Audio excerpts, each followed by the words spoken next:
President Trump and Joe Biden are both in Iowa tomorrow, both with a sale to make to the voters there. For the president, it's his tariff fight. For Biden, that he's still the front runner. The former vice president's appearance comes after his Democratic opponents. They spent the weekend in Iowa kind of pummeling him, although not by name, as basically too middle of the road. It also coincides with a new poll from CNN and the Des Moines Register. Biden is at 24 points, just 8 points ahead of Sanders. Typically in national polls, Biden supporters in the 30s with a double-digit lead. Now, also, this poll was conducted before Biden's flip-flop on abortion and the Hyde Amendment. So with Iowa once again at the center of the political universe, our correspondent Randy Kay got together some voters there, 3 Republicans, 3 Democrats, and 4 independents to get their thoughts on the state of the race right now. How many of you, just raise your hand, are considering voting for Donald Trump?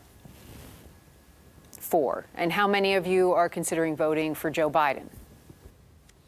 For these 10 voters in Des Moines, Iowa, campaign season is already in full swing. Republican Frank Moran voted for Trump in 2016 and plans to again. The economy is booming, where I just feel as though everything that I've been wanting to have done is being done. Heather, why do you like Donald Trump?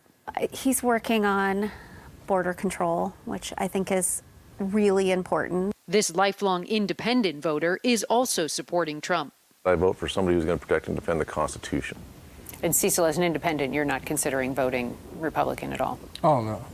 Of the Democrats and independents in this group, only one is already sold on Joe Biden, despite his front-runner status. He can do a good job of bringing the country together. If we can move past rhetoric and we can bring someone who's more respected worldwide, I think we can have a better country from that. I am not as big a fan of Joe Biden. I would probably say I support Pete Buttigieg. Something that has really bothered me about Joe Biden is the way that he has responded to the allegations by women. Some men in the group are turned off by the same issue.